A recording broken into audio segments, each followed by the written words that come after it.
Now that you have filtered what Lexile measure, AR level, or age level you're looking for books, you can then start to filter through those and start adding them to either a collection or just add it to your favorites. So I'm going to choose the apple to my favorites, and then the pumpkin to my favorites, and then the sunflower.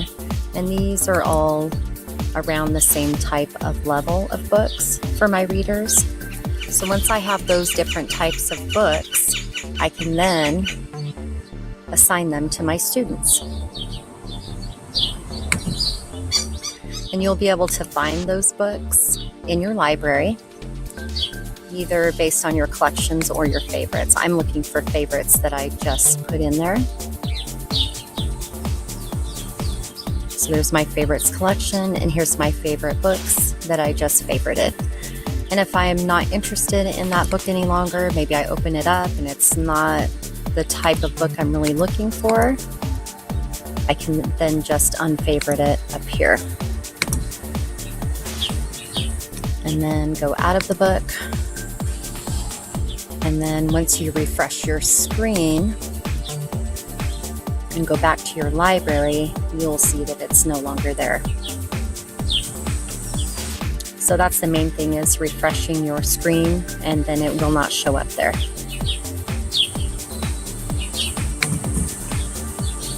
And you'll see here that I took off the Apple book.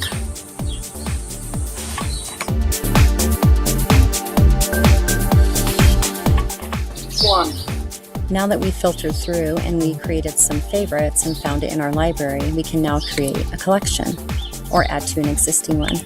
So you would click plus, add to collections. You would either create a new collection from here, or you can add it to one that you have already.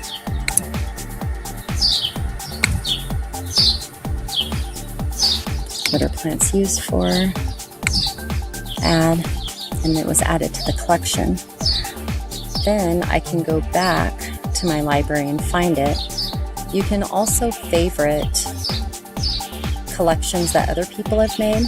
So if I click on collections, it'll bring up all those collections within that Lexile measure, nonfiction plants that I was looking for. And we don't have the ability to create a collection from there, but we will be able to create a collection and edit it based on it being in our favorites. So there's 16 books in that collection. So both of those will come up here, the collection that I created, what are plants used for, and you can edit it and delete that collection or put a different description or change the title. From there, you would need to double click on the books to actually X out the book that you don't want in there any longer. Then we can go back to our collections and we can look in our favorites. Remember, I favorited this one right here, Amazing Plants, that was created by another teacher. So I can take this and I can make this my favorites